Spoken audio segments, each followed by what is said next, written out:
محرم کو اسلامی کیلنڈر کو رسمی شکل دیتے ہیں کہ یہ مسلمانوں کا کیلنڈر طے قرار دیا جاتا ہے۔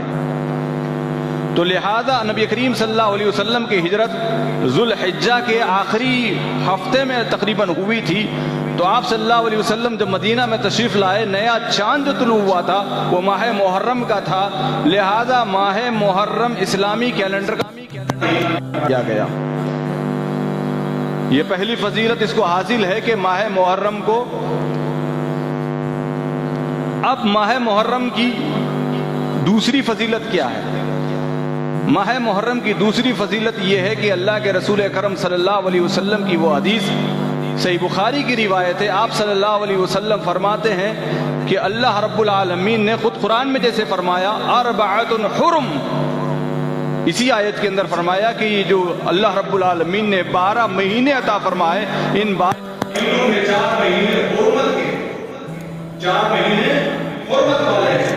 اور صحیح صلی اللہ علیہ وسلم فرماتے ہیں کہ اللہ کے رسول صلی اللہ علیہ وسلم کا فرمان کہ دنیا گھوم کر اپنے محور پر، اپنے صحیح اوقات پر، جیسے کہ آپ کو یہ بھی پتا ہونا چاہیے کہ نبی کریم صلی اللہ علیہ وسلم سے پہلے زمانے جاہلیت میں لوگ مہینوں کی گنتی ایر پھیر کیا کرتے تھے، جس کا دل جب آیا، مثال کے طور پر جنگ جاری ہے، محرم کا مہینہ آیا تو سب لوگ میٹنگ کر کے یہ طے کر لیتے کہ چلو اس مہینے کو محرم کا مہینہ نہیں قرار دیتے ہیں، اگلا مہینہ محرم کا ہوگا، جنگ جاری رہے گی، کیونکہ ماہ محرم میں اس دور میں بھی جنگ جائز نہیں تھی، تو لہذا جب چاہے جیسا چاہے وہ مہینے کو آگے پیچھے کر لیا کرتے تھے۔ لیکن اللہ کے رسول صلی اللہ علیہ وسلم نے فرمایا کہ زمانہ گھوم گھما کر اپنے محور پر آ کر پہنچ چکا ہے، اب جو پھیراؤ ہو چکا تھا وہ پھیراؤ ختم ہو چکا ہے، اب مہینے اپنی اصلی حالت پر آ گئے ہیں۔ اور آپ صلی اللہ علیہ وسلم نے فرمایا کہ اس میں 4 مہینے، سال کے 12 مہینے، اور ان 12 مہینوں میں 4 مہینے حرمت والے، اور ان 4 مہینوں میں 3 مہینے جو متتالیات ہیں، تسلسل کے ساتھ آتے ہیں، ذوالقعدہ، ذوالحجہ اور محرم، یہ 3 مہینے حرمت والے مہینے ہیں، اور 1 مہینہ رجب ہے جو ذوالجمادی الثانی اور شعبان کے درمیان رجب جو ہے وہ 4تھا مہینہ حرمت والا قرار دیا گیا۔ یعنی یوں سمجھ لیجیے کہ کیلنڈر کو آپ دیکھیں گے نا، اسلامی سال کے پہلا مہینہ وہ بھی حرمت والا، آخری مہینہ وہ بھی حرمت والا، اور درمیان کا جو مہینہ سینٹر جو پوائنٹ کہا جاتا ہے وہ بھی حرمت والا ہے۔ سال کا آدھا کیا ہوتا ہے؟ 6 ہوتا ہے نا، 6 مہینے تک۔ آدھا سال کہاں سے شروع ہوتا ہے؟ 7ویں مہینے سے آدھا سال شروع ہوتا ہے، اور رجب کون سا مہینہ ہے؟ 7واں ہے۔ ہمیں یاد کرنا چاہیے، اگر یاد نہیں ہے ہمارے بچوں کو یاد دلانا چاہیے، اور ہمارے بڑوں کو بھی یاد ہونا چاہیے کہ اسلامی کیلنڈر کے 12 مہینے اور 12 مہینوں کے کیا نام ہیں۔ آپ اپنے طور پر یاد ہے یا نہ یاد ہے، آپ اپنے طور پر چیک کر لیجئے۔ اگر یاد نہیں ہے تو محرم، صفر، ربیع الاول، ربیع الثانی، جمادی الاول، جمادی الثانی، یہ پورے جو مہینوں کی گنتی ہے، یہ مہینوں کی گنتی ہمیں معلوم ہونا چاہیے۔ اگر نہیں معلوم ہے تو آج سے ہی خطبے کے بعد شروع کرنا چاہیے کہ ہم اس کو یاد کر لیں۔ یاد کریں گے انشاءاللہ؟ یاد ہے تو الحمدللہ، بہت اچھی بات ہے۔ اگر یاد نہیں ہے تو، اور اس میں کتنے مہینے حرمت والے ہیں؟ 4 مہینے حرمت والے، اور کون سے رجب، ذوالقعدہ، ذوالحجہ اور محرم۔ تو پتہ چلا کہ دوسری فضیلت اس مہینے کی، کہ دوسری فضیلت اس میں یہ حرمت والا مہینہ۔ تیسری فضیلت کیا بتائی اللہ کے رسول صلی اللہ علیہ وسلم نے؟ نبی کریم صلی اللہ علیہ وسلم کا صاف فرمان ہے، آپ صلی اللہ علیہ وسلم نے فرمایا کہ اگر کوئی محرم کا روزہ رکھتا ہے تو اللہ رب العالمین اس کے 1 سال پچھلے گناہوں کو معاف فرما دیتے ہیں۔ سبحان اللہ، اتنی بڑی فضیلت اس ماہ مبارک کے اندر رکھی گئی ہے، اس محرم میں۔ یہ تیسری فضیلت ہوئی۔ چوتھی فضیلت کیا ہے؟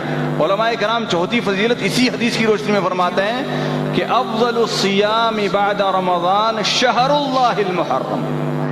نبی کریم صلی اللہ علیہ وسلم کی جو بھی بات نکلتی ہے وہ اپنے سے نہیں نکلتی، وما ينطق عن الهوى ان هو الا وحی یوحى، آپ نبی اپنے سے خود یوں ہی بیان نہیں کرتے ہیں، بلکہ اللہ رب العالمین کی طرف سے وحی شدہ وہ باتیں ہوتی ہیں۔ تو اللہ کے رسول صلی اللہ علیہ وسلم کا اس مہینے کو شہر اللہ کہنا، اللہ کا مہینہ، مہینے تو سارے اللہ کے ہیں، لیکن کسی چیز کو اسپیشلائز کرنا، خصوصیت دینا، تخصص دینا اس بارے میں، اللہ رب العالمین کا نام دینا، یہ بہت بڑی فضیلت کی حامل ہے۔ تو علماء کرام اس سے بھی نقطہ نکالتے ہیں کہ ایک فضیلت ماہ محرم کی یہ بھی ملتی ہے کہ اس کے اندر اللہ رب العالمین نے اپنا نام لگا دیا اس ماہ مبارک کے ساتھ۔ اس ماہ مبارک میں اور کیا فضیلت بیان کرتے ہیں؟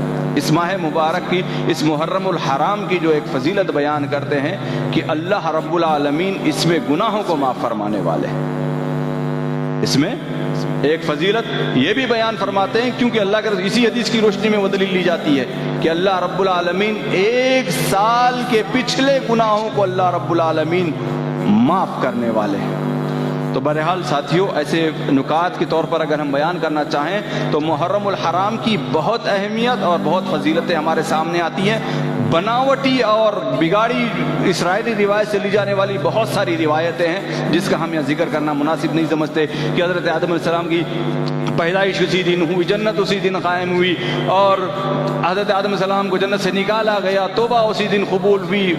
عاشورہ کی جو فضیلت بیان کی جاتی ہے اس کو لے کر بہت ساری روایتیں آتی ہیں جو سند کو نہیں پہنچتی ہیں، جو صحیح سند کو نہیں پہنچتی ہیں، اس کا ذکر کرنا بھی ہمارے لیے مناسب نہیں ہے۔ تو ہمیں ان سے پرہیز کرنا چاہیے، جو سنت سے ثابت چیزیں ہیں اس کو لینا چاہیے، انہی پر ہمیں عمل کرنا چاہیے۔ اب آگے بڑھتے ہیں ہم۔ یہ ماہ محرم کی حقیقت تھوڑی سی ہم نے قرآن و سنت کی روشنی میں ہم نے بتا دی ہے۔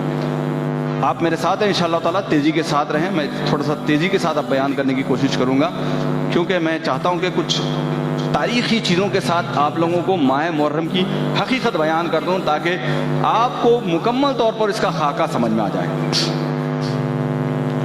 یہ ماہ محرم، یہ عاشورہ کی تاریخ اور اس کے اندر اللہ کے رسول کرم صلی اللہ علیہ وسلم کی وہ حدیث بھی ہمارے سامنے ہونے چاہیے کہ آپ صلی اللہ علیہ وسلم مدینہ میں پہنچتے ہیں۔ مدینہ میں جب چند سال گزر جاتے ہیں تو نبی کریم صلی اللہ علیہ وسلم کو پتہ چلتا ہے کہ پتہ تو پہلے ہی چلا تھا، یہ ایک الگ بات ہے، لیکن مخالفت کے طور پر جب پتہ چلا، صحابہ کرام نے کہا کہ اللہ کے رسول صلی اللہ علیہ وسلم آپ ہمیں عاشورہ کا روزہ رکھنے کا حکم دیتے ہیں، یہ تو یہود بھی رکھتے ہیں۔ پتہ چلا کہ کیوں رکھتے ہیں؟ کیونکہ حضرت موسیٰ علیہ السلام کو اللہ رب العالمین نے فرعون سے نجات دلایا تھا۔ جب فرعون سے نجات دلایا تھا تو موسیٰ اس خوشی میں حضرت موسیٰ علیہ السلام کی آزادی میں یہودی روزہ رکھتے ہیں۔ اللہ کے رسول اکرم صلی اللہ علیہ وسلم نے فرمایا کہ یہودیوں سے ہم زیادہ حقدار ہیں حضرت موسیٰ علیہ السلام کے کہ ہم روزہ رکھیں۔ تو اللہ کے رسول اکرم صلی اللہ علیہ وسلم نے فرمایا کہ یہودی ایک روزہ رکھتے ہیں، ہم آئندہ اگر میں زندہ رہا تو 2 روزہ 9 کا بھی میں روزہ رکھوں گا۔ اور اسی کی فضیلت پر نقطہ بیان کرتے ہوئے علماء کرام فرماتے ہیں کہ اللہ کے رسول اکرم صلی اللہ علیہ وسلم رمضان کے روزوں کے بعد اگر کسی روزے کا اہتمام کرتے تھے وہ سب سے زیادہ ماہ محرم عاشورہ کے روزے کا اہتمام کرتے تھے، مکہ میں بھی اور مدینہ میں بھی۔ اللہ کے رسول صلی اللہ علیہ وسلم کی یہ اہمیت جتانا اور صحابہ کو اس کی تاکید کرنا، علماء کرام نے 3 اسٹیپ بتائے ہیں۔ آپ صلی اللہ علیہ وسلم مکہ کی زندگی میں خود رکھا کرتے تھے، ایک اہمیت، اور دوسرا اسٹیپ اس روزے کا کیا آیا کہ اللہ کے رسول اکرم صلی اللہ علیہ وسلم نے صحابہ کرام رضوان اللہ علیہ مجمعین کو حکم دیا، یعنی ایک معنوں میں فرضیت کا درجہ لے لیا اس روزے نے کہ رکھنا ہی یہ روزہ۔ تیسرا اسٹیپ آیا کہ جب رمضان کے روزے فرض ہو گئے تو اللہ کے رسول صلی اللہ علیہ وسلم نے اس کو اختیاری کر دیا کہ جو چاہے رہے اور نہ رہے تو اس کی محرومی ہے، لیکن رمضان کے روزوں کی فضیلت پھر بڑھ گئی، یہ روزے مسنون ہو گئے اور وہ روزے فرض ہو گئے۔ تو یہ 3 اسٹیپ میں علماء کرام نے اس روزے کی اہمیت کو قرار دیا ہے۔